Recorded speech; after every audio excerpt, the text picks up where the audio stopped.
নিজ হাতে উপার্জিত খাবারের চেয়ে, অর্থের চেয়ে শ্রেষ্ঠ খাবার পৃথিবীর কোন মানুষ কোনদিন ভক্ষণ করে নাই। চিল্লায় কোন সুবহানাল্লাহ।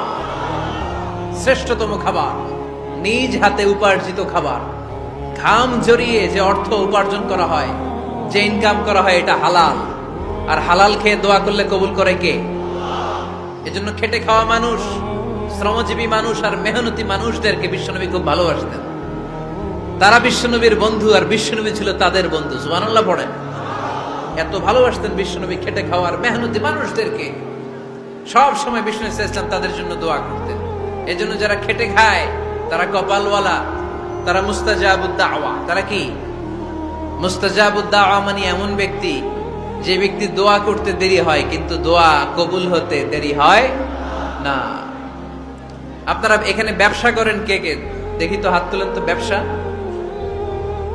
মাশাআল্লাহ, অনেক ব্যবসায়ী আছে তো দেখি। আচ্ছা, হাত নামান। চাকরি করেন কে কে?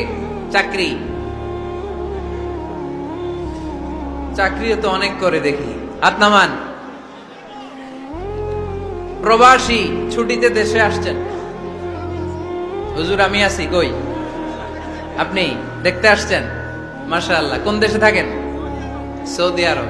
আলহামদুলিল্লাহ। সৌদিতে ভাল লাগে নাকি সৌদি স্বপ্নের দেশ, খাটতে খাটতে জীবন শেষ? ইনশাআল্লাহ। আচ্ছা, ইউনিভার্সিটির স্টুডেন্ট আছো কারা কারা দেখি? মাশাআল্লাহ, হাত নামাও।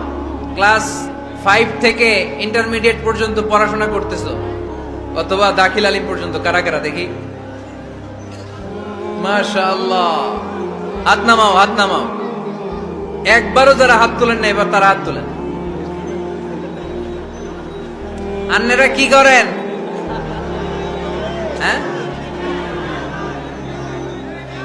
বেকার।